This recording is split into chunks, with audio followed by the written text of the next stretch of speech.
Baik, saya lanjutkan. Contohnya pada kumpulan puisi Nyanyi Sunyi yang diterbitkan pada tahun 1937 oleh Amir Hamzah yang berisi 24 judul. Saja ini dikenal dengan suasana yang melankolis, suasana hati yang sedih, murung, dan penuh dengan perasaan rindu atau kehilangan, dan menggunakan bahasa yang indah dan melambangkan kerinduan pada masa lampau. Contohnya pada puisi Padamu Jua.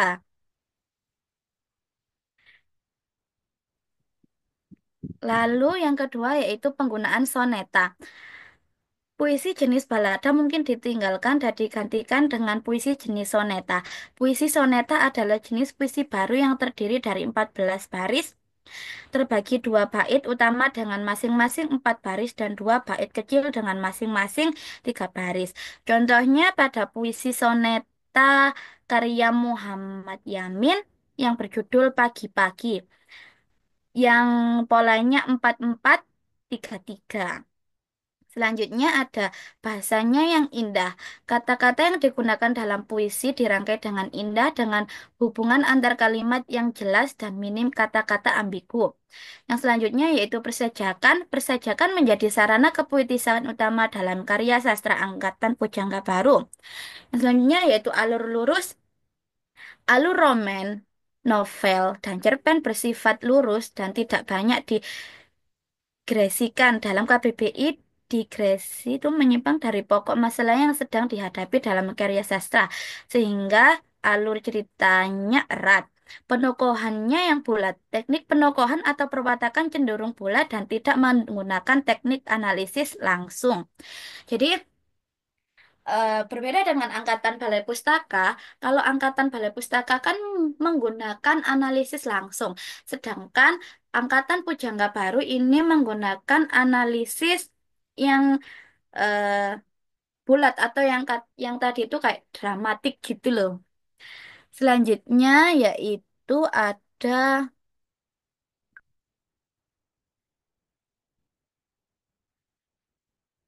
karya-karya angkatan pujangga baru. Yang pertama yaitu Angkatan Pujangga Baru adalah sebuah periode penting dalam sastra Indonesia yang berlangsung dari tahun 1933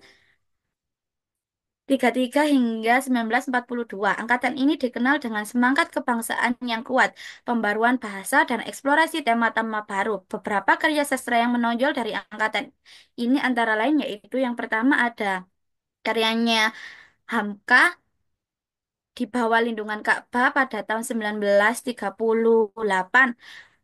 Novel yang menggambarkan kehidupan masyarakat desa yang perjuangan seorang pemuda yang ingin meraih pendidikan tinggi.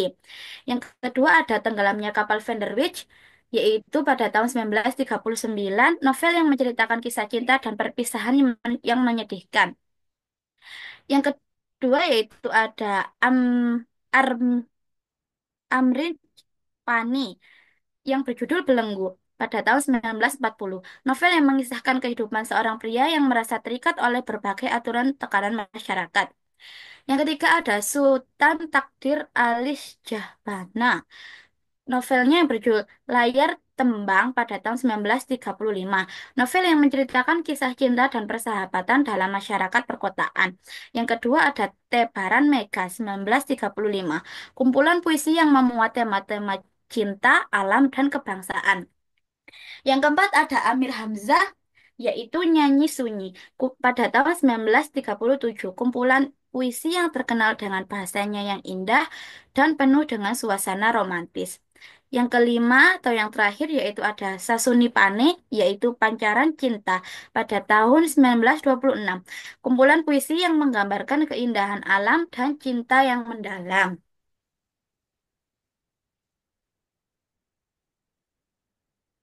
Baik, mungkin dari teman-teman ada yang ditanyakan.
Baik, mungkin ada yang ditanyakan dari teman-teman, ada yang tidak mengerti atau bagaimana.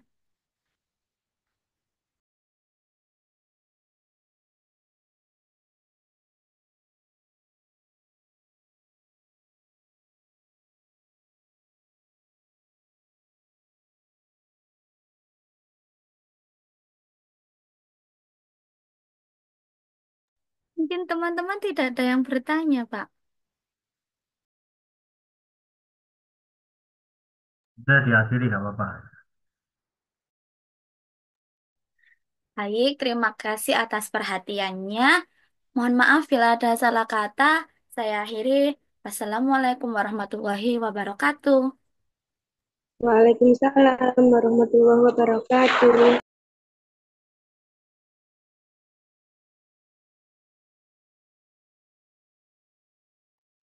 Oke, itu tadi presentasi melengkapi dari presentasi di pertemuan sebelumnya.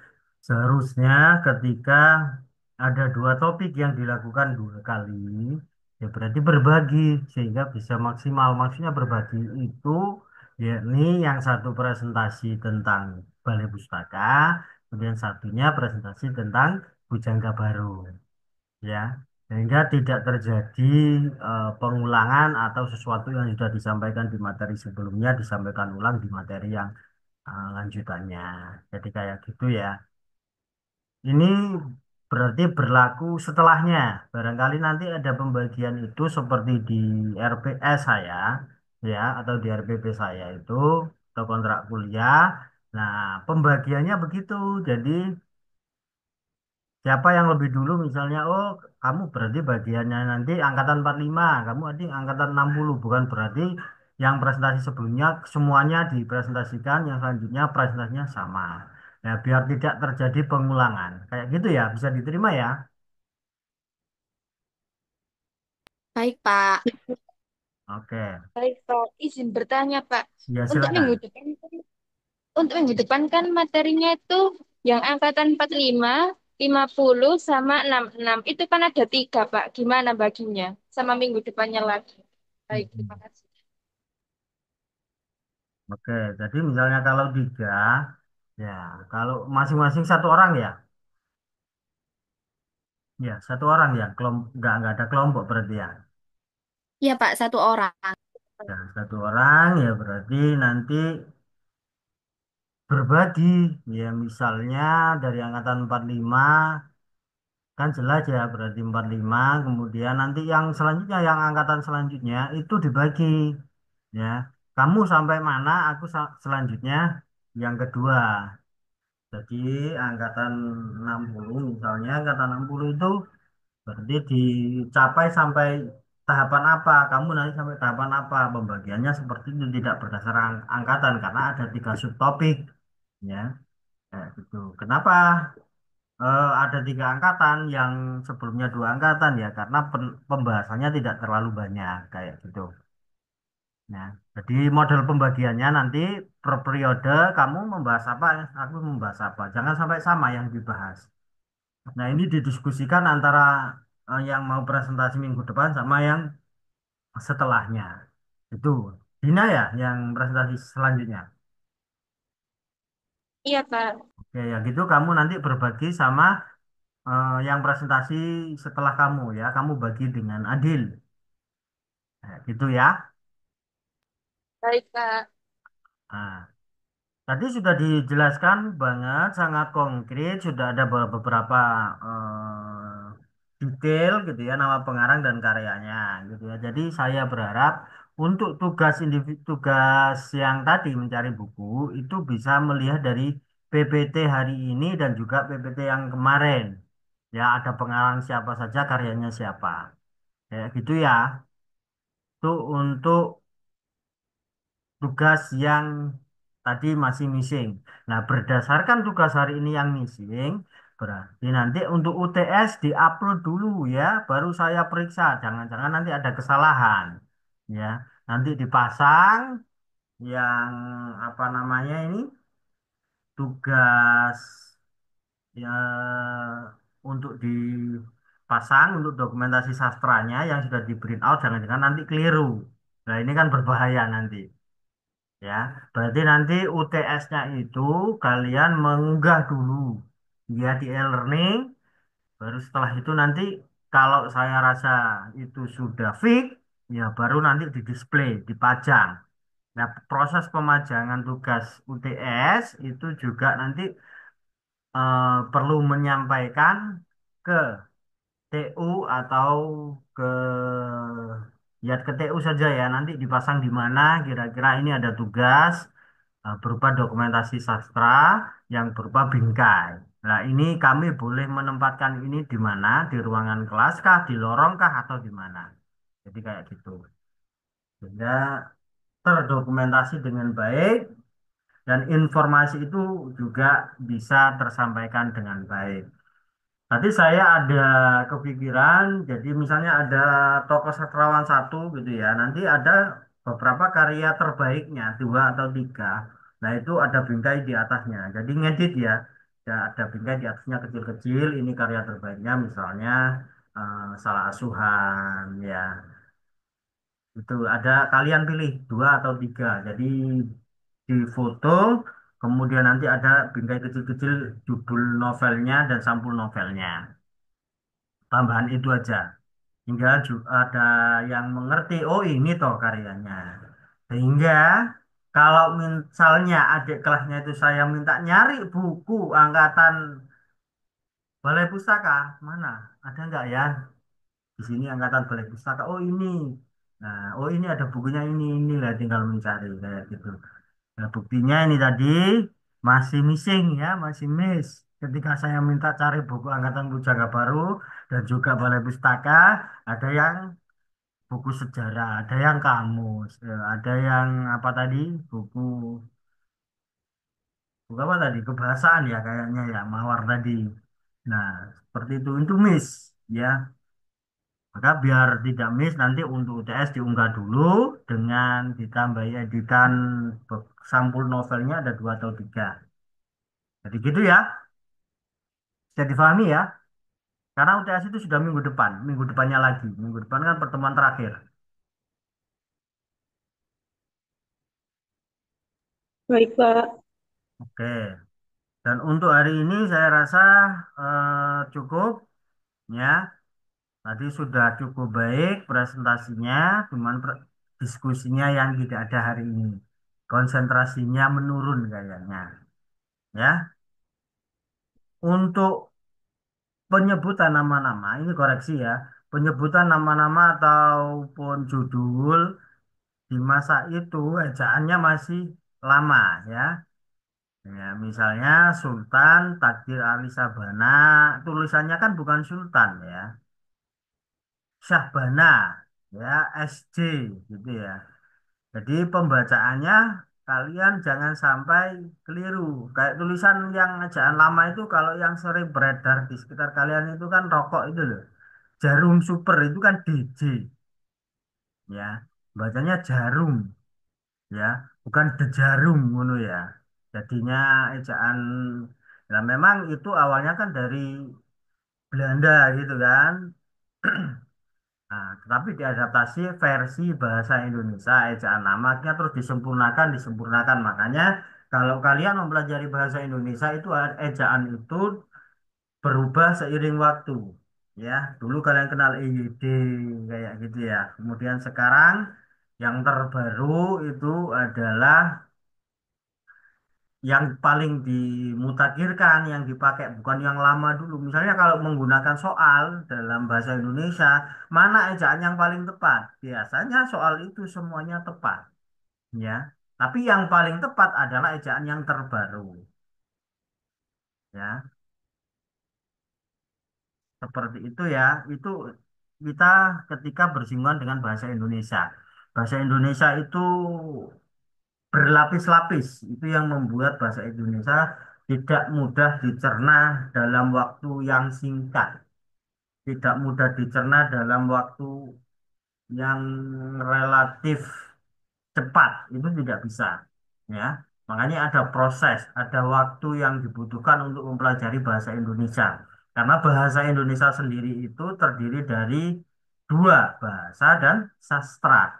Nah, materi bahasa itu juga banyak, materi sastra juga banyak. Nah, makanya cukup cerdas ya mahasiswa yang mengajar nanti di sekolah. Mengapa saya katakan cukup cerdas?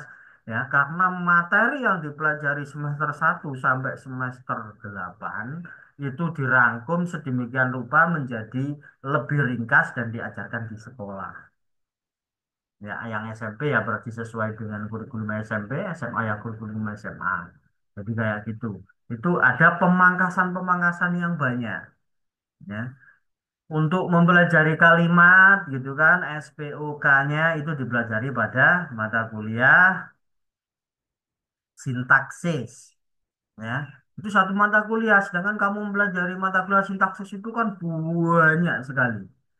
Ya, kalau masuk ke sekolah hanya SPOK, sedangkan masuk di sintaksis kamu nanti ada ketemu U1, U2, U3, lah, bagaimana lagi? Nah, seperti itu K1, K2, K3, lah keterangan aja sudah berlapis-lapis. Nah, tapi kalau di SMA atau di SMP itu tidak diajarkan, ya. Itu cukup K saja, O saja, B saja, S saja. Seperti itu. Bahkan struktur terbalik itu juga tidak diajarkan, ya. KSPO itu juga dia diajarkan di SMA. Tetapi ketika ketika stilistik, statistik, bahkan nanti di beberapa mata kuliah itu disinggung. Padahal mata kuliahnya tidak membahas itu gitu kan. Nah, itu kompleksnya ketika kita kuliah. Ya, sintaksis bisa connect dengan stilistika, bisa connect dengan statistika, bisa connect di sana, tetapi tidak secara utuh, hanya bersinggungan sekilas-sekilas saja. Seperti ketika mempelajari sastra, ya seperti ini, kita akan bersinggungan dengan bahasa, budaya, ya, dan juga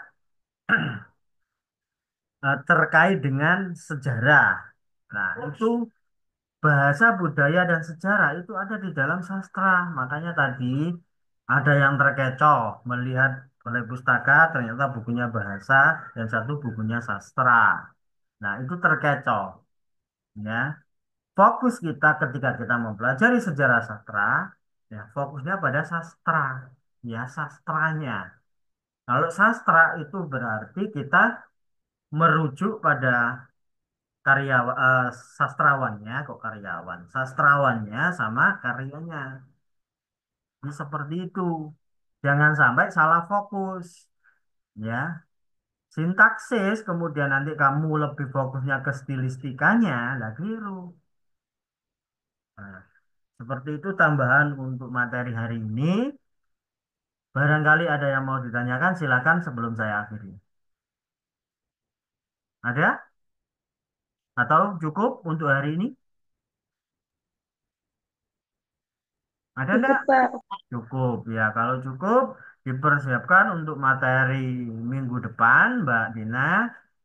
Dan juga tadi yang belum terpenuhi tugas hariannya. Oke, cukup sekian. Kurang lebihnya saya mohon maaf. Saya akhiri wassalamualaikum warahmatullahi wabarakatuh.